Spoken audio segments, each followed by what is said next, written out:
নতুন যারা আসে নর্মাল টিমে বা ইস্টবেঙ্গল টিমে বড় টিম যারা আসে যে কোনো টিমে নতুনদের তো খেলতেই হবে, নিজে দাঁড়াতেই হবে।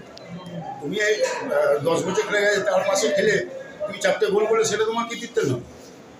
তুমি নিজে আজকে বড় হতে পারো কিনা দেখো, এটা তো প্রমাণ। এটা তো এত ভালো মানে মঞ্চ পেয়েছো, এর থেকে তো ভালো মঞ্চ আসে না। আমরাও তো একসময় যখন ছিলাম 1985 যখন প্রথম বছরই আমার নাগিয়ে হয়ে প্রথম ম্যাচ খেলেছি, ফার্স্ট চলে গেলাম ফেডারেশন কাপ, ওখানে গিয়ে হ্যাট্রিক করলাম। ওখানে প্রত্যেকে তোমরা আমার স্মৃতি বলেছেন। এটাই নতুন তো সবসময় আসবে, আর নতুনকে নিয়েই পুরোনো চলতে হবে, পুরোনো দিয়েই নতুনকে চলতে হবে। এইবার ফুটবল খেলা তো দলগত খেলা, একার খেলা না। কোচের দায়িত্বে রেগে কাটছটা বাস্তবতা থাকবে না, থাকবে কেন? বাস্তব অনেকদিন ধরে থাকা উচিত।